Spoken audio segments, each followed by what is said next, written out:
Good afternoon and welcome back to What Matters Gulf Coast. We're going to continue today with part two of the town hall meeting from July 24th this year with our Mobile delegation, House and Senate Democrats. Please take a listen to part two of this discussion and we'd love to hear your feedback. Without further ado, part two. That stood firm and had their facts and their knowledge base together. You will see a number of plans that will be proposed. I think there were 4 on yesterday, and you will see those that will be proposed. And again, I want to reiterate because this is House Democratic Caucus and Senate Democratic Caucus and the House Caucus. We're behind this map, and for a number of reasons why. So that we can go on, we want to talk about, I'm going to give the microphone to Representative Clark. There are a number of exciting things that happened and came out of this session, things that we have championed as Democrats. I just want to be clear. The entire Senate Democratic Caucus is not for the plaintiff's matter because Senator Smitherman is introducing the Singleton map, which is Senator Singleton. So as far as I know for sure, the 3 women in the Senate, Democrats, are for the VRA map. I'm not sure where Senator Stewart is. And then you've got Senator Hatcher who has that other map. So I know that the 3 women are on the right track. Well, again, the House Democrats, we're all on the same page. Okay, thank you. But there were some other things that came out of this session that we just came out of. And I can only say personally myself, and I don't know if I speak for my colleagues, it was probably one of the toughest sessions that we've been through in a very long time. And I'll let Representative Clark start off with what some of those things were. So as you may be aware, the Alabama legislature meets for a period of 15 weeks. It spans 16 weeks, but we typically take 1 week off for spring break. And so during that 15-week period, 876 bills were introduced by House and Senate members. 400 of those bills were actually passed by both houses. There's no limit to the number of bills that any senator or state representative can introduce. This year, I introduced several bills that I'd like to tell you about. One was the historic tax credit bill. It had been championed by our retired state representative Victor Gaston from the beginning. He did not seek re-election, and so I had the honor of introducing that legislation this time around in the 2023 session. And the intent was to revise the legislation so that more historic tax credits could be awarded. When some of us, Representative Drummond, our former colleague Tom Mason there in the audience, when we started in Wayne Rowe, our former colleague, when we started working at the Mobile Press Register, we can tell you downtown, and you all may remember this, was a virtual ghost town. And it is because of historic tax credits that our downtown area has been revived. And that's the case in many other areas throughout the state as well. The maximum amount of tax credits that could be awarded previously was $20 million.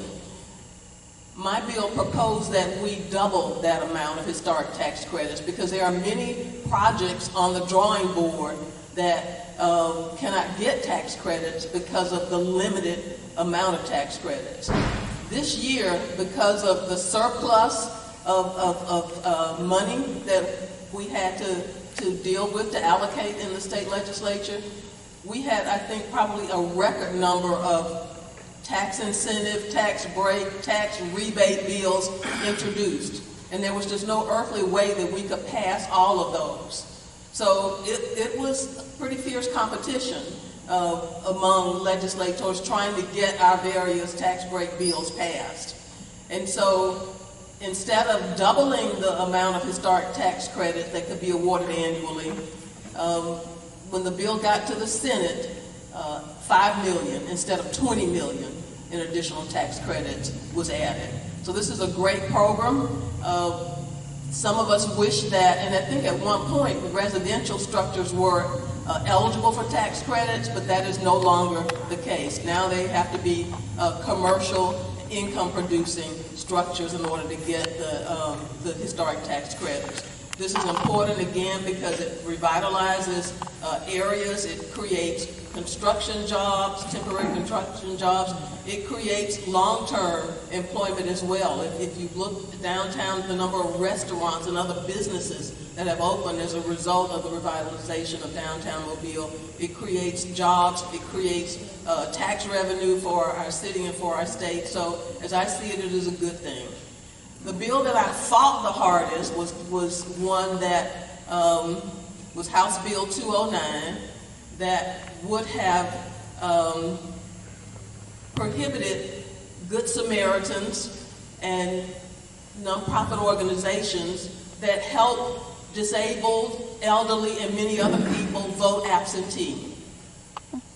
A bill was introduced that would have made it a criminal for you to assist your next door neighbor in voting absentee.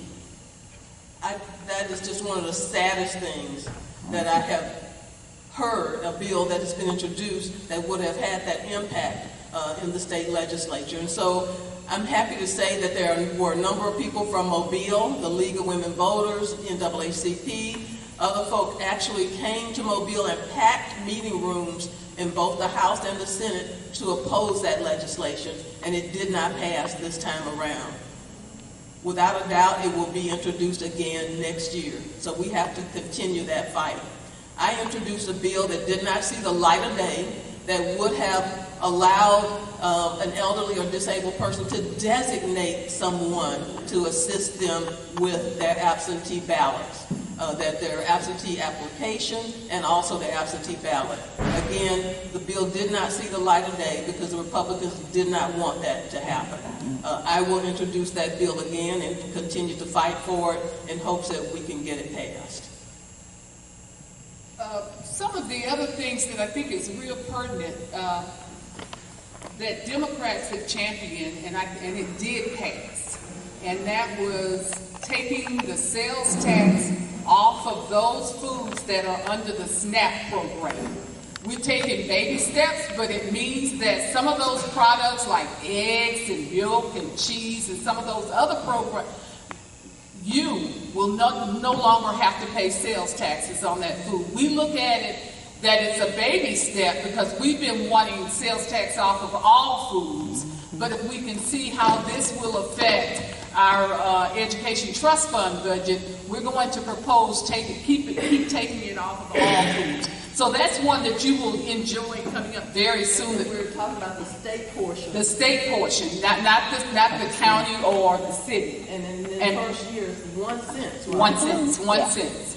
So that's one bill that was actually, it was passed and it will go into effect. Another one that I think that I am excited about, and our leader Daniels, Anthony Daniels, was the one who sponsored this bill, and it is the overtime tax bill, which we think that is going to be great not only for employers, but also for employees. And we think that it is going to create more workers into the workforce, that they will not have to be taxed on those overtime dollars that they will have to make. Those are two bills. Now, one other bill that I actually sponsored, and I like it because we're sitting in a school and I am on the Education Trust Fund budget, is a raise for all of our teachers and support staff. It was a 2% raise. We hope that it will be more on next time around. We had about $2.7 billion in surplus, and I am pleased because those of us on the dais know at one time that they were not going to give Mobile any money for the airport. or give us any money for the port. We were able to get about $15 million for the airport, and I think about 25 for the port.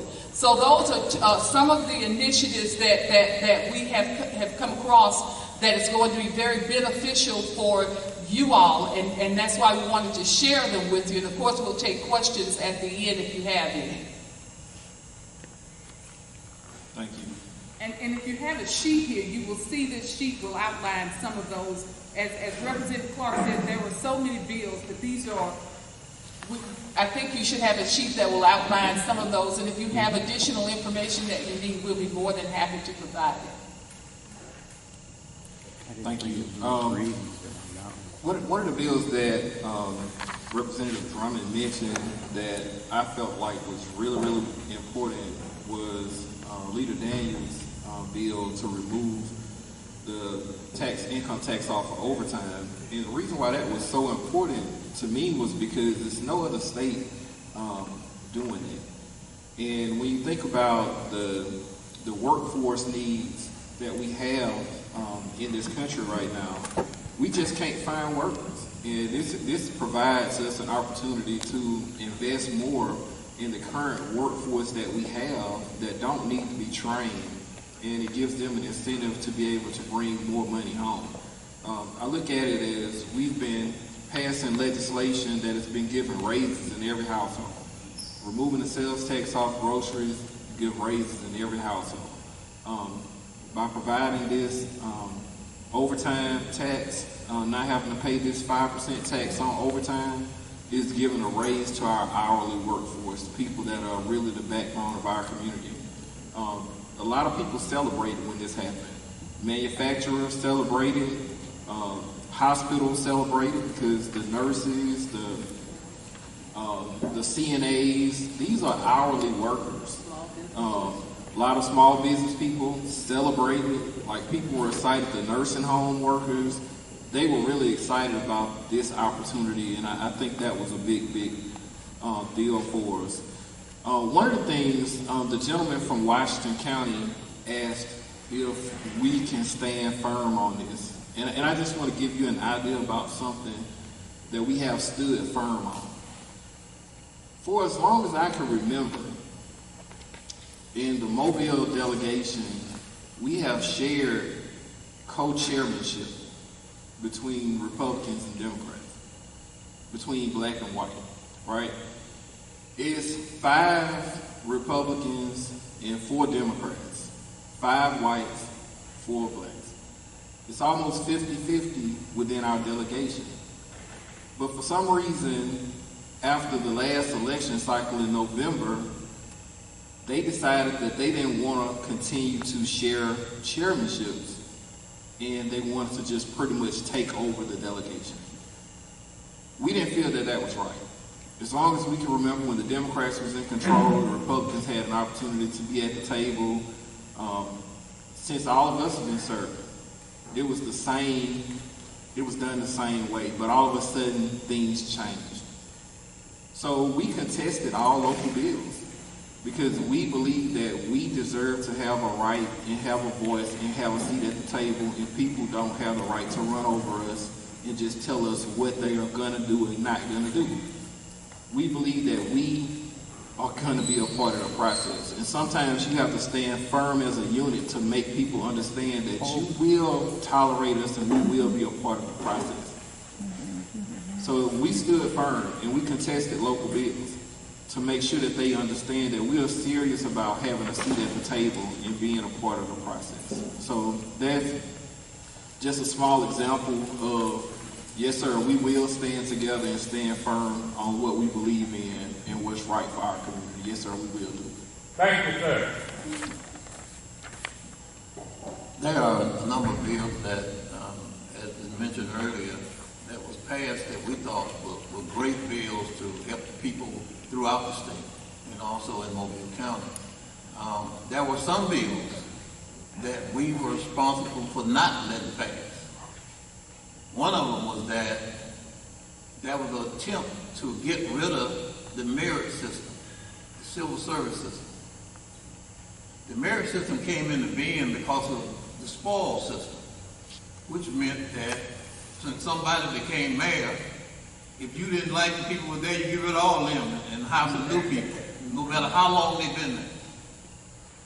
We fought that because we thought it was not in the best interest of the employees to have that happen. Someone who's been there 15, 20 years, and all of a sudden you bring somebody in and kick him out just because he was there before you got there. That's just not right.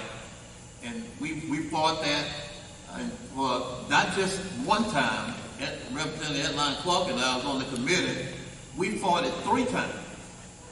Had it not been for this delegation, it would be the law now. And I'm sure it'll be back. There were other bills that we had to fight. One of them was critical race theory. Everything that you see being introduced in Florida, that you see on the news every day, is also being introduced in Alabama. And what we've had to try to do, we've had to try to keep some of that from happening because it's counterproductive to everybody in the state, we believe. When you can't teach history as history, and you have to teach it as the governor thinks you ought to teach it, then we're not educated, we're indoctrinated. So that was something else that we really fought hard for. We still have voter suppression bills that make it extremely difficult for people to vote throughout this state. And I can tell you, we all know that when we go back in session, that's going to be on the top of the agenda.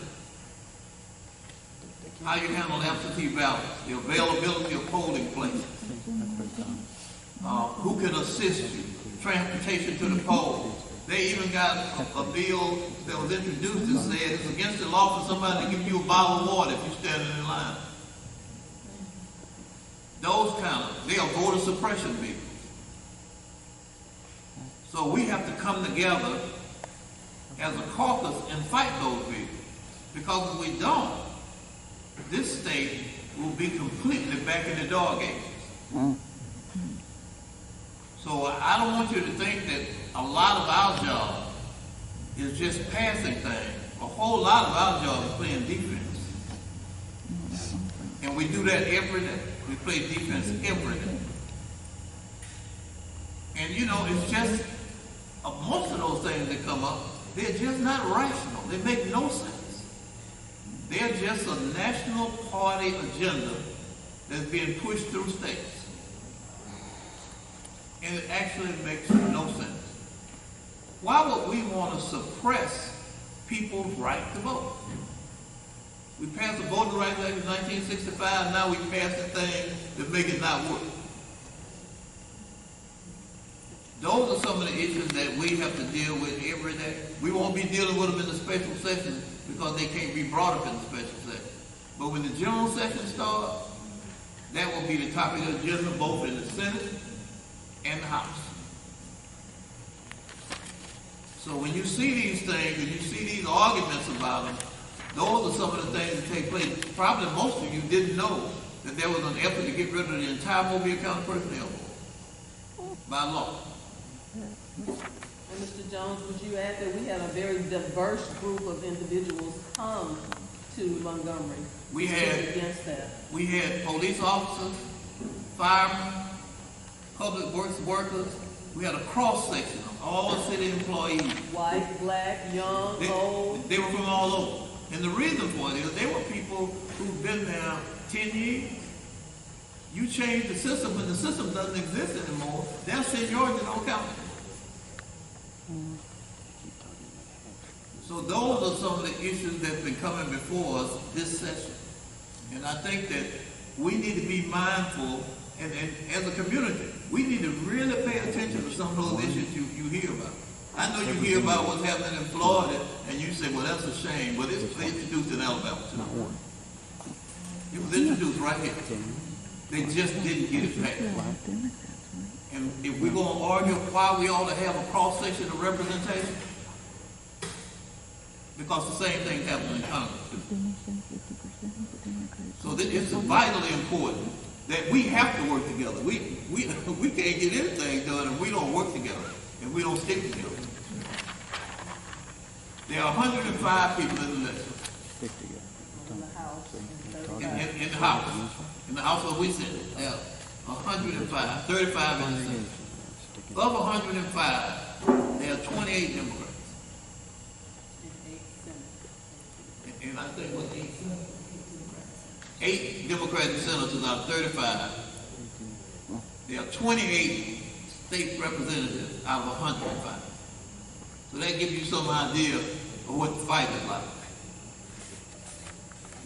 This is the same thing that when we talk about this redistricting, same numbers apply. Same numbers apply.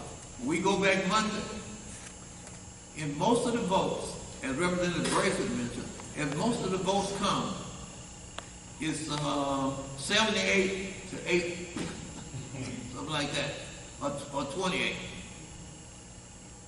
That's what the vote is. And that's what, so don't be surprised when you see Monday, when it passes to go back to the court. I know it's going to be 28 votes against it. And I'm pretty sure it's going to be 77 or 78 votes for it. And I think that Representative Clark brought up in the committee that that's what happened. Well, Representative Figures brought up that when we tried to get co-chairs, that's just why the vote went, the way the committee was established. It shouldn't be that way. We all ought to have the same interest in advancing the state, in helping the people in our state, providing opportunities for everybody equally across the board. That's what it should be. But it's not. It's just not like that. In fact, I think we all know that's been our goal for a long time, but in the real world, that's not the way it operates. And yes, sir. Our representative in Washington County, Mr. Easterbrook. Yes, sir. Knowing well.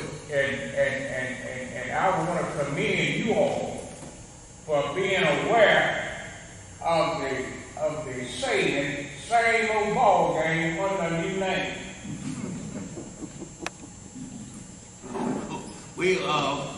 That used to be a Democratic seat. You were aware of that. That was Elaine Beach. Ma'am? That was a Democratic seat. Elaine Beach used to represent. Yes, sir. Yes, Good Mr. Easterbrook, and showing you about the demographics, it changed, and a Republican was elected from that district. Right. But we were told that if you look at the data from that district, minorities didn't vote.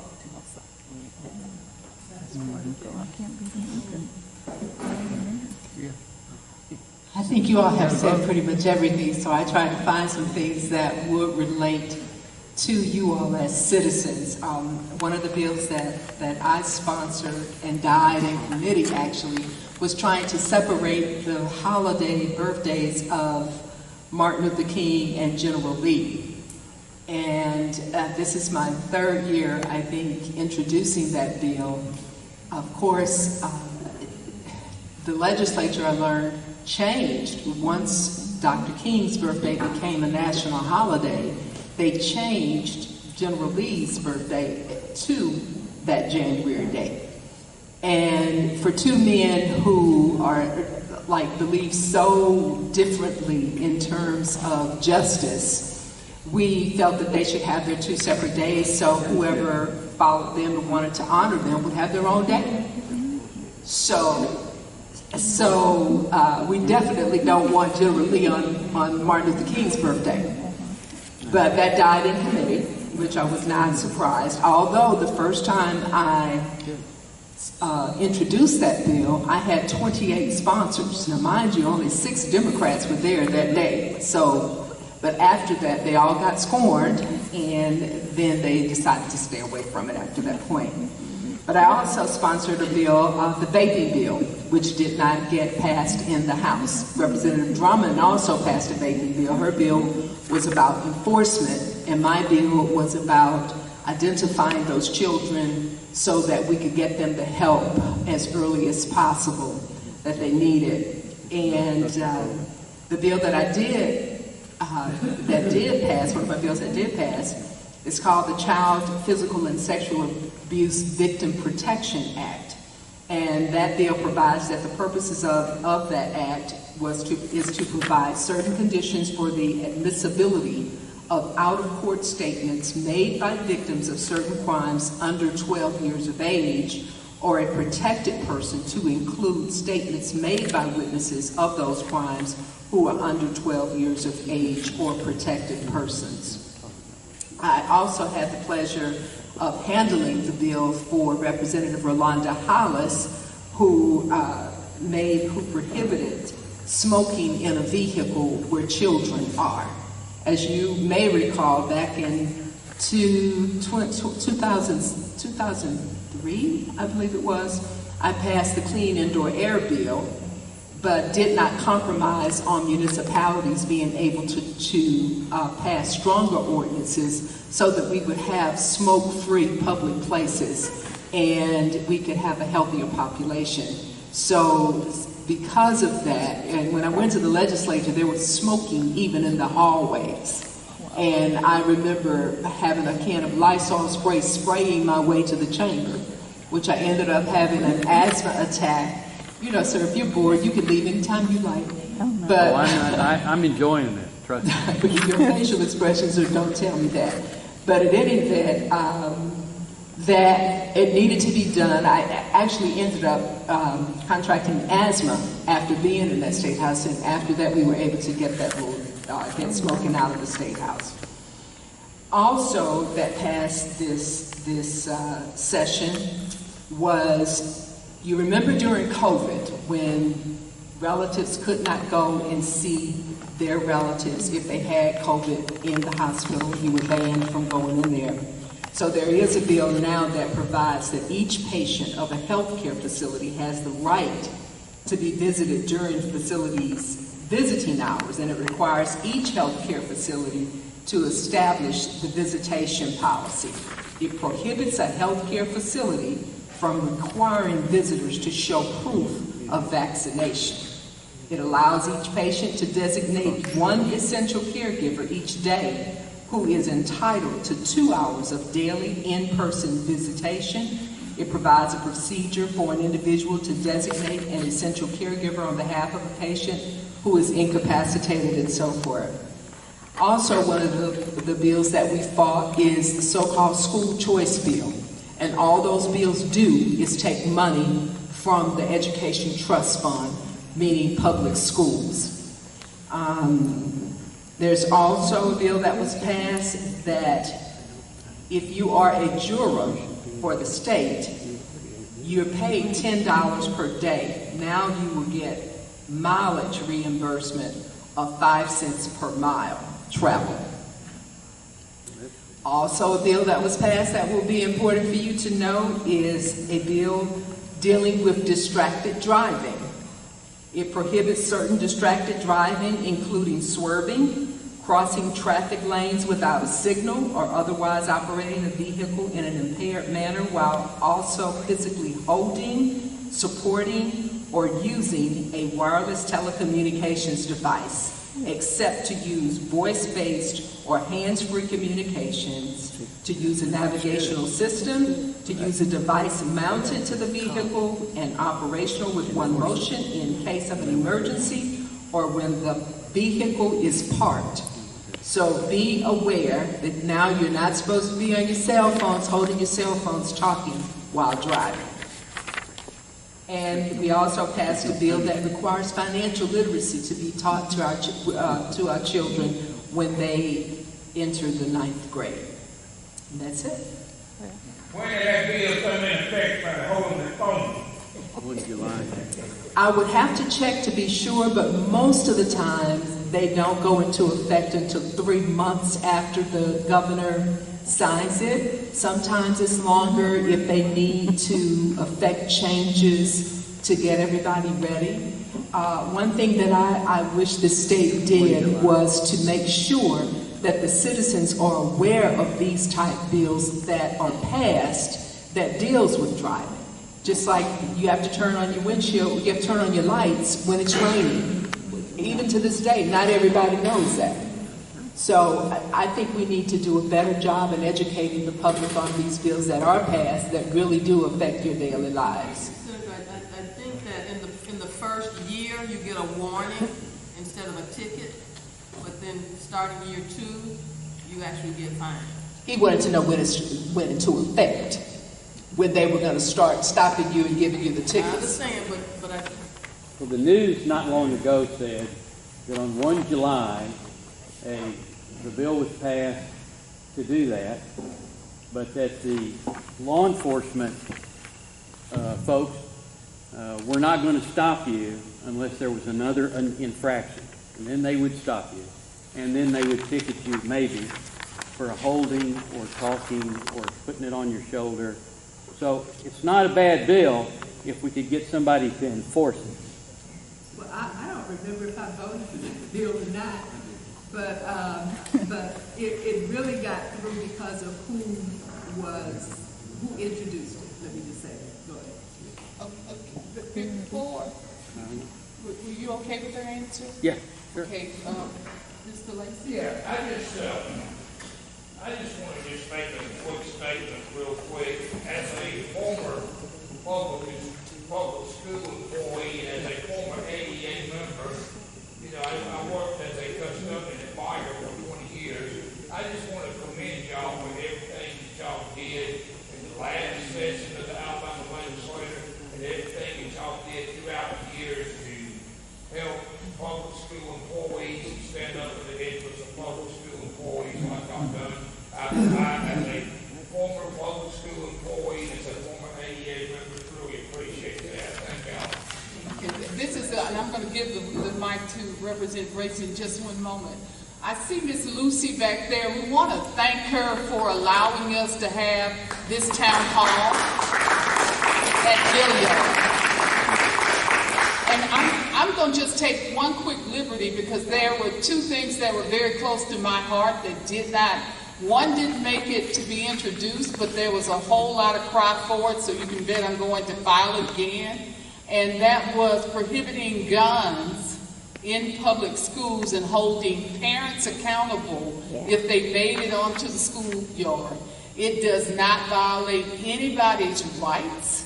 It simply says that it's a safety bill. When I introduced the bill, had no idea that we had somebody in Alabama who actually died, and I had a whole family call me from Birmingham, and their daughter was killed on a school campus by a young man who just brought his father's gun to school. He didn't know how to use it. He not only shot and killed her, but he also shot himself. That bill will be introduced again. It's a safety bill. And the other one that is very close to my heart, as Senator Figures outlined, is vaping among young people. The bill made it through all 105. It was voted unanimously out of the House. It's stalled in the Senate. We are working very hard. We're going to get it again because if you drive around just Mobile, everywhere you go, young people have access to vaping products. We've had them that have died, and we've had them that will get sick. So we will introduce that bill again. It would create about $1.2 million for the ABC board to be able to go and enforce, as the young man said. We can pass all of these laws, but if we don't have anybody to enforce it. So that bill will be introduced again. Thank you. Thank you. And for my closing, real quick, I just want to give you more access to us. For those that may want our local office phone number, it is 251-208-5480, and you can reach all of us. You can reach any of us at that number. It's 251-208-5480. And the reason why I wanted to do that is because I know some of you may not live in our districts, but we don't want you to feel as if you don't have anybody to call if you need assistance. You can still call us. It's okay. You know, if you don't live in our districts, that's fine. We're state representatives, and she's a state senator. Like, we're here to help. So feel free to reach out to us if you need our assistance. I know sometimes the people in Washington County, may not feel that they have representation. You know, and you can reach out to us. That number again is 251-208-5480. My office manager name is Pam Batiste, and she will be able to assist you, or she can get you directly in contact with one of us. And I just want to make sure that before we left today, that you will be able to have full access to us beyond this meeting. Thank you. Yeah, and I was Representative Drummond and Representative Jones were just referencing, if you would like to watch the proceedings in the legislature, there is a website where you can live stream those proceedings. It is Allison, spelled ALISO.legislature.al.us/live stream, and live stream has a hyphen, so it's live-stream. Again? Yes, Allison.legislature.state.al.us/live stream, and live stream has a hyphen.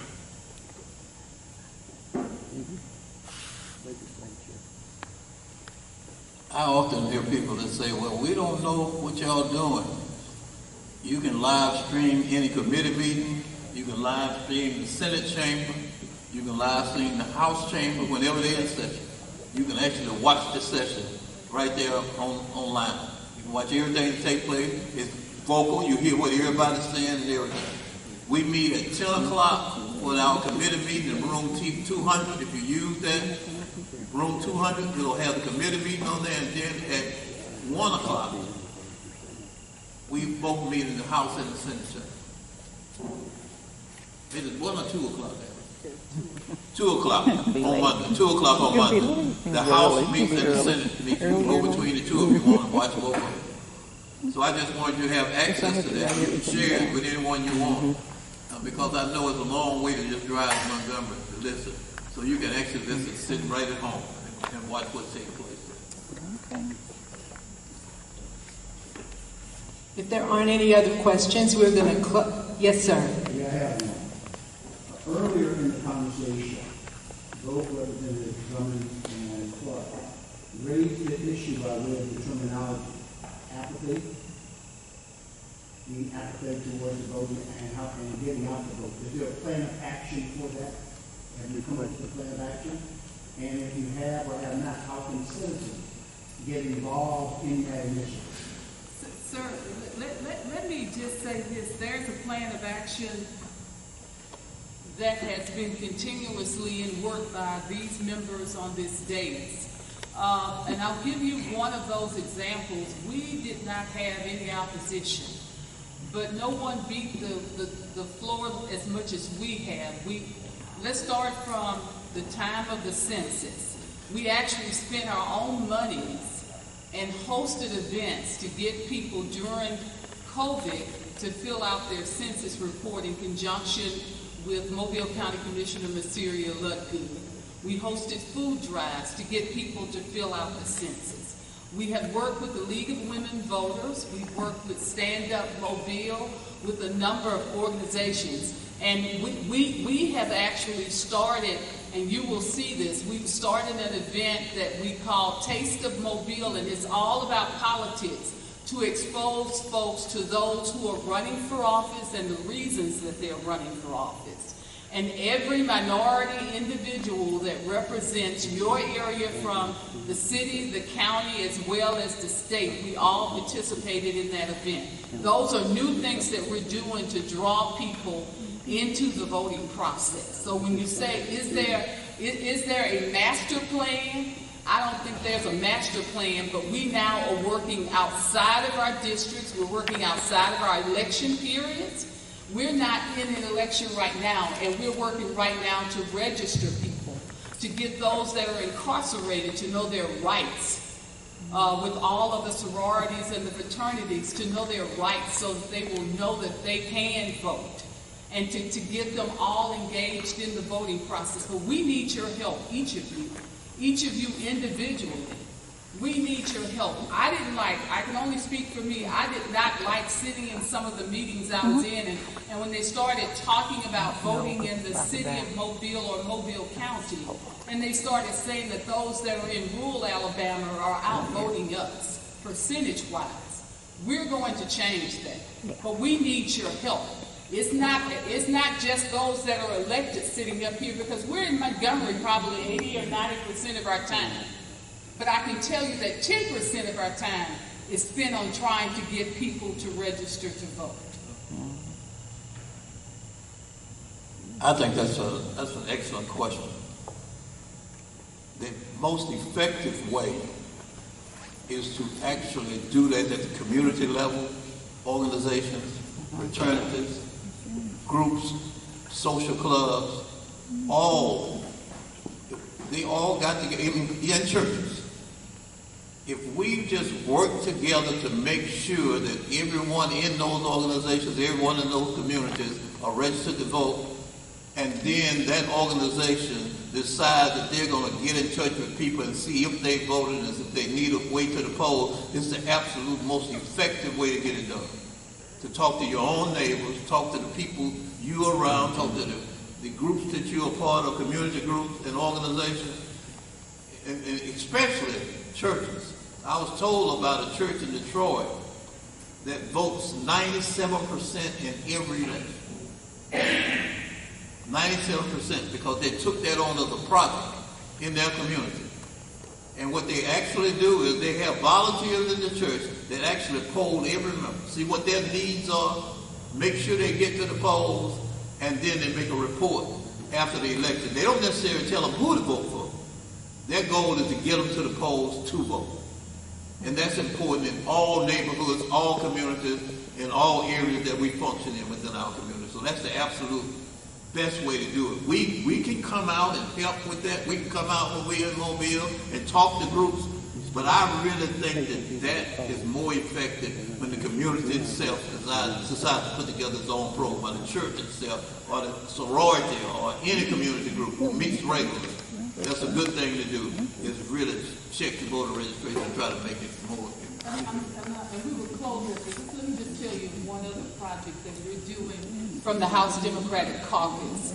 Under the leadership of our minority leader, Anthony Daniels, our caucus is getting ready to start, and we're working on formulating it now with sororities and fraternities, not so much with those that are older.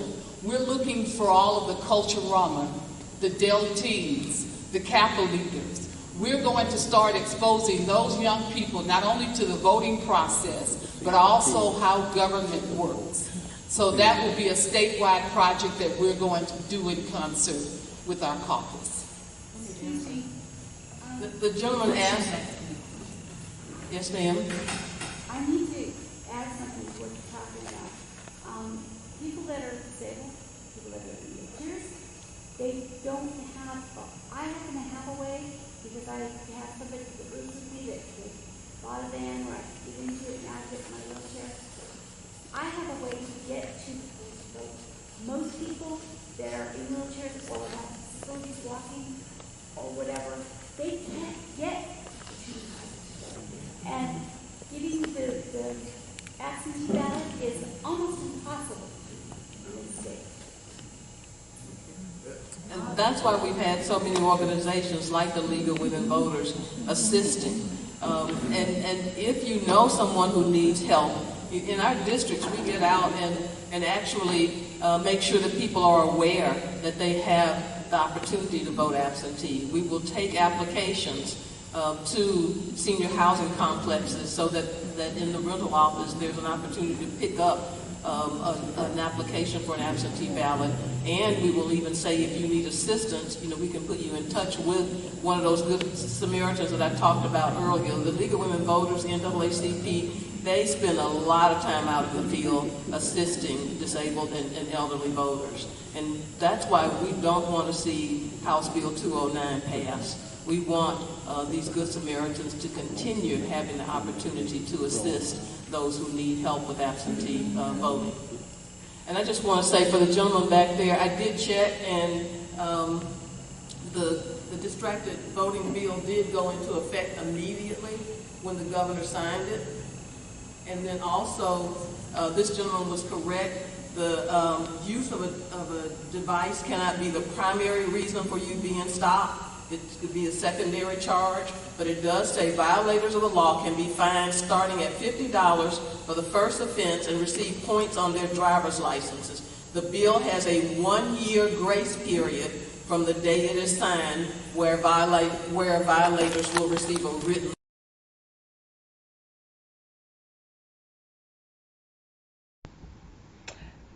Thank you for listening today. We hope you got something out of the programming today that was thought-provoking and motivating for you.